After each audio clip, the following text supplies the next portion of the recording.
Selanjutnya di pembahasan TOK PPG Teknik Otomotif bagian ketiga, di mana soal ini akan dibahas dari soal nomor 26 sampai 35. Nah, di mana soal yang bagian pertama dan bagian kedua sudah dibahas dari soal 1 sampai 15 di pertama, kemudian 16 sampai 25 di bagian kedua.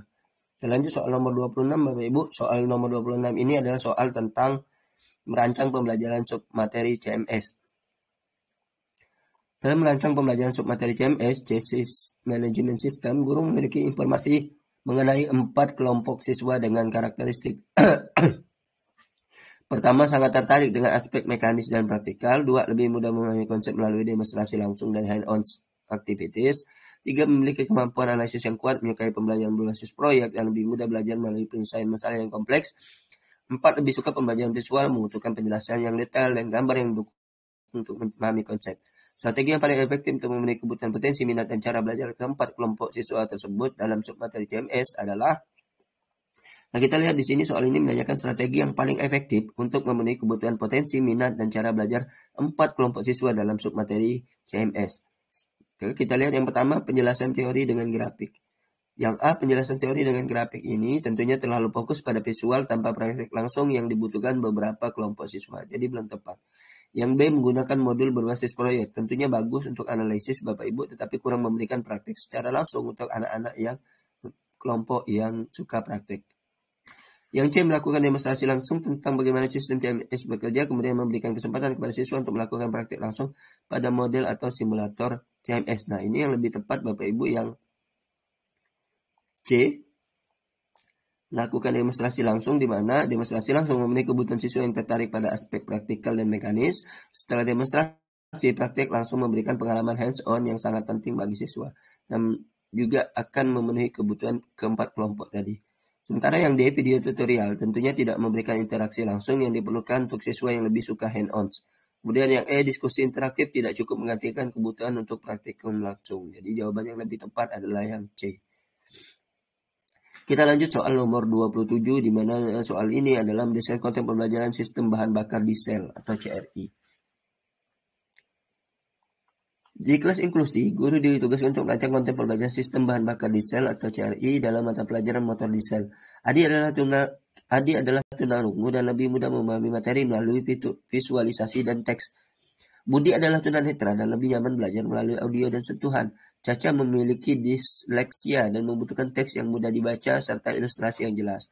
Dan Dora memiliki attention deficit hyperactivity disorder atau ADHD. Dan memerlukan metode pembelajaran yang interaktif dan tidak monoton. Ardi memiliki keterbatasan fisik pada tangan sehingga mengalami kesulitan dalam aktivitas praktik yang membutuhkan motorik halus. Berdasarkan kondisi tersebut, manakah dari strategi pembelajaran yang paling tepat dalam desain konten pembelajaran yang sesuai dengan kebutuhan peserta didik tersebut? Nah, kita lihat soal ini menanyakan strategi pembelajaran yang paling tepat untuk siswa dengan kebutuhan belajar yang berbeda-beda dalam pembelajaran sistem bahan bakar diesel. Kita lihat yang pertama, modul dengan teks besar dan diagram. Tentunya tidaklah cukup untuk siswa yang tunanetra, Bapak Ibu. Kemudian yang B, video dengan subtitle. Ini tidak memenuhi kebutuhan siswa yang memerlukan sentuhan dan audio, Bapak Ibu. Video dengan subtitle saja. Kemudian yang C, mengintegrasikan alat peraga sentuh, simulasi interaktif, permainan edukatif yang melibatkan audio. Nah, ini yang lebih tepat Bapak Ibu, di mana menggunakan alat peraga sentuh dan simulasi interaktif sangat mendukung kebutuhan siswa dengan berbagai keterbatasan, termasuk tunarungu, tunanetra, dan ADHD. Yang D, tugas tertulis dan tes online tentunya tidak interaktif dan bisa saja membosankan Bapak Ibu. Kemudian yang E, praktek intensif pada motorik halus tidak sesuai untuk RD yang memiliki keterbatasan fisik. Sehingga yang tepat adalah yang C. Nomor 28. 28 adalah mendesain konten pembelajaran torque converter. Diberikan sebuah skenario di mana guru harus mendesain dan mengorganisasi konten pembelajaran mengenai transmisi otomatis torque converter yang mencakup siswa dengan berbagai kebutuhan belajar, yaitu siswa dengan gangguan pendengaran dan siswa yang lebih menyukai pembelajaran praktis. Anda perlu memastikan bahwa semua siswa dapat memahami materi dengan baik. Bagaimana Anda akan merancang konten pembelajaran ini? Nah, kita lihat yang A, soal ini Bapak Ibu menanyakan bagaimana merancang konten pembelajaran tentang transmisi otomatis torque converter untuk siswa dengan berbagai kebutuhan belajar. Yang A itu mengembangkan materi pembelajaran dengan menambahkan video pembelajaran yang dilengkapi dengan subtitle dan menggunakan bahasa isyarat, serta menyediakan simulasi interaktif. Nah, ini jelas benar Bapak Ibu, di mana video dengan subtitle dan bahasa isyarat ini memastikan siswa dengan gangguan pendengaran dapat memahami materi, sementara simulasi interaktif memenuhi kebutuhan siswa yang lebih suka praktek, Bapak Ibu. Kemudian yang B, materi berbasis teks mungkin saja tidak cukup menarik bagi siswa yang lebih suka praktek. Yang C, tanya jawab dalam forum tidak memberikan pengalaman praktis yang diperlukan, Bapak Ibu. Kemudian yang D, slide presentasi dan ujian tulis tentunya kurang interaktif dan tidak memenuhi kebutuhan semua siswa. Yang E, merancang kegiatan proyek tanpa dukungan untuk siswa dengan gangguan pendengaran tentunya tidak inklusif. Kita lanjut nomor 29, yaitu soal tentang mendesain konten pembelajaran well entire. Di mana soal ini guru akan mengajarkan materi well entire, changing and balancing diharapkan mampu mendesain dan mengorganisasi konten pembelajaran yang memberikan kemudahan belajar bagi peserta didik. Tujuan pembelajaran, peserta didik mampu mengidentifikasi alat dan bahan yang dibutuhkan untuk mengganti ban dan menyeimbangkan roda dengan benar, menjelaskan langkah-langkah dan mengganti ban secara berurutan dan aman, menerapkan teknik dasar untuk menyeimbangkan roda dengan alat yang tersedia di bengkel sekolah, menganalisis masalah yang sering terjadi saat mengganti ban dan cara mengatasinya, menyusun laporan praktikum yang mencakup identifikasi masalah dan solusi saat proses penyeimbangan ban. Dari tujuan pembelajaran di atas, manakah yang paling tepat menggambarkan kemampuan menganalisis dalam konteks mendesain konten pembelajaran yang memberi kemudahan belajar untuk submateri well entire, changing and balancing? Soal ini menanyakan kemampuan menganalisis yang paling tepat dalam konteks mendesain konten pembelajaran untuk submateri well entire. Maka kita lihat yang pertama, identifikasi alat dan bahan. Tentunya ini bersifat deskriptif saja Bapak Ibu, bukan analisis. Yang B, peserta didik mampu menjelaskan langkah-langkah operasional, tentunya juga lebih bersifat prosedural. Yang C, mampu menemukan masalah. Nah, peserta didik mampu menemukan masalah yang sering terjadi saat mengganti ban dan menentukan cara mengatasinya. Ini adalah kemampuan untuk menemukan masalah dan menentukan solusinya. Ini mencerminkan tingkat analisis yang lebih tinggi sesuai dengan tujuan pembelajaran. Sementara itu yang D, menerapkan teknik dasar, tidak menunjukkan kemampuan analisis yang mendalam. Begitu juga menyusun laporan praktikum, tentunya lebih fokus pada hasil praktis daripada analisis masalah. Sehingga yang tepat adalah yang C. Nomor 30 tentang konten pembelajaran surface treatment, di mana seorang guru diminta untuk menentukan konten strand yang tepat untuk indikator asesmen dalam pembelajaran body dan pengecatan, khususnya pada submateri surface treatment sebelum pengecatan. Diberikan indikator asesmen, siswa dapat mengidentifikasi dan menjelaskan tahapan persiapan permukaan yang harus dilakukan sebelum proses pengecatan bodi kendaraan untuk memastikan hasil akhir yang optimal. Manakah konten yang paling sesuai untuk digunakan dalam proses pembelajaran guna memastikan mereka dapat mencapai pemahaman yang dalam dan komprehensif tentang persiapan permukaan sebelum pengecatan? Nah, soal ini menanyakan konten yang paling sesuai untuk indikator asesmen dalam pembelajaran surface treatment sebelum pengecatan. Maka yang jawaban yang tepat di sini adalah menyediakan panduan langkah-langkah teknis tentang cara membersihkan dan mempersiapkan permukaan kendaraan sebelum pengecatan, termasuk pembersihan, pengaplasan, dan aplikasi primer. Di mana panduan langkah-langkah teknis ini memberikan informasi mendetail yang diperlukan agar siswa memahami setiap tahap persiapan permukaan. Jadi yang A ini Bapak Ibu jelas langkahnya benar. Sementara yang B, studi kasus. Mengembangkan studi kasus saja Bapak Ibu tentunya studi kasusnya penting, tetapi tidak memberikan langkah-langkah praktis yang diperlukan, Bapak Ibu. Yang C, mengorganisir video demonstrasi. Video demonstrasi juga berguna, tetapi tanpa panduan langkah teknis bisa mengurangi pemahaman. Kemudian yang D, mengumpulkan artikel. Artikel jurnal mungkin terlalu teknis dan tidak langsung terkait dengan praktiknya, Bapak Ibu.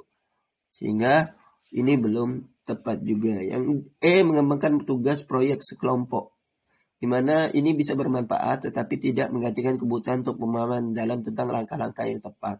Jadi yang tepat tetap yang A. Kita lanjut nomor 31, konten pembelajaran PAP. Guru yang sedang mengajar materi PAP, program analisis pelumas, dalam mata pelajaran alat berat, diberikan indikator asesmen pembelajaran sebagai berikut.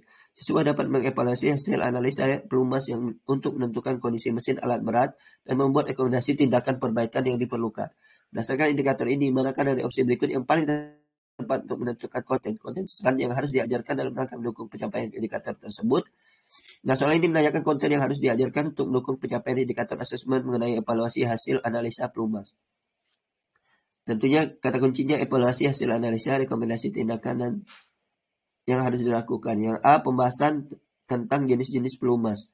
Tentunya tidak langsung mendukung kemampuan evaluasi, Bapak Ibu. Deskripsi yang B, metode pengambilan sampel. Lebih teknis dan tidak fokus pada evaluasi secara praktis. Yang D, analisis tentang dampak jenis pelumas juga terlalu umum dan tidak mencakup tindakan perbaikan. Studi kasus tentang interpretasi data, analisa pelumas, identifikasi masalah pada mesin, dan rekomendasi tindakan berdasarkan analisa. Nah, ini yang tepat Bapak Ibu, di mana yang D ini adalah memungkinkan siswa untuk menerapkan pengetahuan mereka dalam situasi nyata. Karena dengan studi kasusnya itu, yang sangat penting untuk mengevaluasi analisa pelumas dan membuat rekomendasinya berdasarkan hasil analisa. Jadi ini yang penting. Kemudian yang E, penjelasan teknologi terbaru juga tidak relevan untuk evaluasi konkret dan analitis. Jadi yang D lebih benar. Nomor 32, konten pembelajaran Baterai Management System atau BMS. Anda seorang guru yang bertugas merancang pembelajaran mengenai Baterai Management System atau BMS dalam motor listrik hibrid. Sebagian besar siswa memiliki minat yang tinggi terhadap teknologi baru, lingkungan, menyukai tantangan dan kreatif dalam pembelajaran. Dalam rangka mendesain konten pembelajaran yang dapat meningkatkan motivasi dan ketertarikan belajar sesuai dengan kondisi tersebut, manakah yang paling tepat untuk dimasukkan dalam rencana pembelajaran Anda? Nah, soal ini menanyakan konten yang paling tepat untuk meningkatkan motivasi dan ketertarikan belajar siswa mengenai BMS. Kita lihat yang pertama, daftar prinsip dasar. Tentunya tidak menarik ketika penyusunan daftar panjang tentang prinsip dasar BMS saja, tidak menarik dan terlalu teoritis, Bapak Ibu. Yang B, mengadakan kunjungan lapangan. Tentunya kunjungan lapangannya bagus, tetapi tidak seinteraktif ketika mengadakan lomba seperti yang C.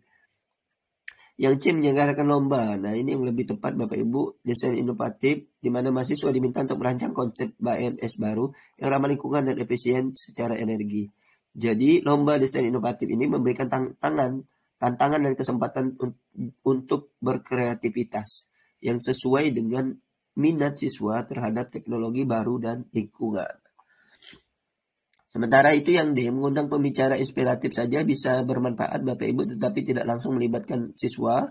Kemudian yang E, modul interaktif berbasis aplikasi kurang menekankan pada kreativitas dan tantangan. Jadi yang lebih tepat adalah yang C. Lanjut nomor 33, di mana soal ini tentang meningkatkan motivasi pembelajaran GDI.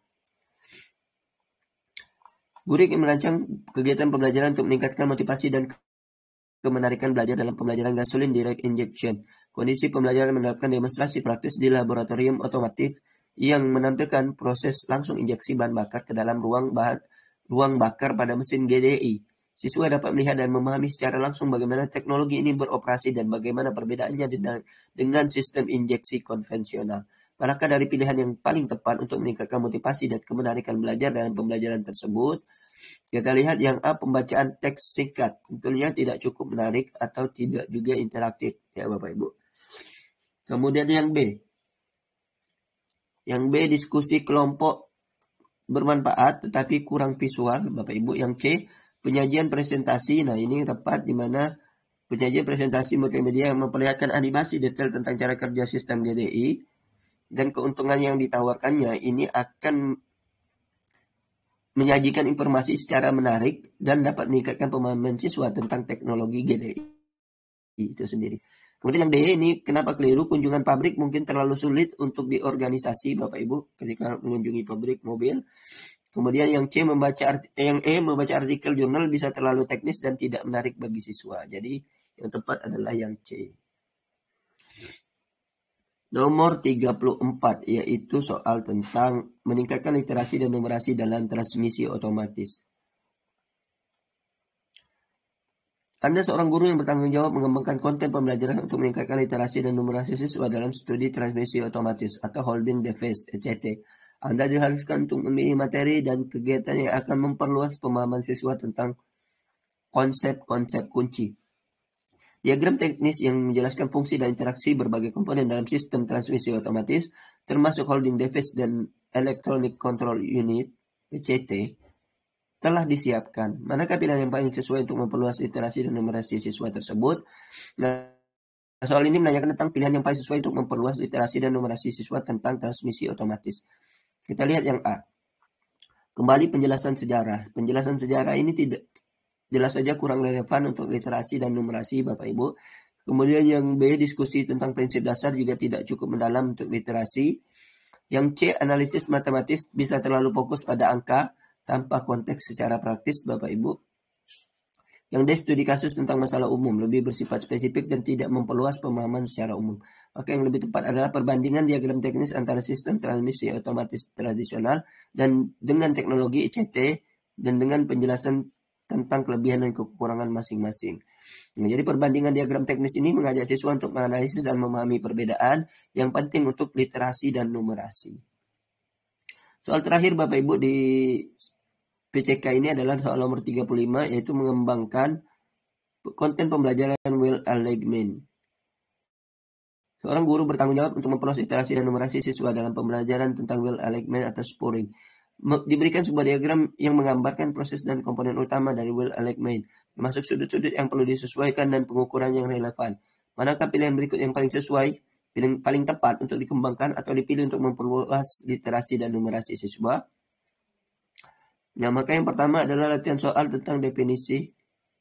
Latihan soal tentang definisi tentunya akan kurang interaktif Bapak Ibu jika rangkaian latihan soal tentang definisinya saja. Termasuk kalkulasi dan sudut ini ya. Karena latihan soal maka tidak tepat. Yang B, video animasi bisa saja informatif tapi tidak memberikan praktik secara langsung. Maka yang tepat adalah kegiatan praktikum di laboratorium yang memungkinkan siswa untuk menggunakan alat pengukur well alignment dan menghitung perbedaan sudut sebelum dan sesudah penyesuaian. Jadi kegiatan praktikum ini memberikan pengalaman langsung yang membantu siswa memahami konsep dan aplikasi praktis dari well alignment. Sementara yang D, simulasi permainan interaktif menarik Bapak Ibu, tetapi tidak sepraktis penggunaan alatnya secara langsung atau secara nyata. Kemudian yang E, diskusi kelompoknya bagus, tetapi kurang memberikan pengalaman langsung yang diperlukan untuk pembelajaran tentang well alignment ini. Baik Bapak Ibu, demikian pembahasan TUK PPG Teknik Otomotif bagian ketiga. Bapak Ibu bisa saksikan bagian keempat, yaitu materi tentang SJT produktif. Bapak Ibu bisa cari di deskripsi video ini atau di playlist yang ada. Terima kasih Bapak Ibu. Assalamualaikum warahmatullahi wabarakatuh.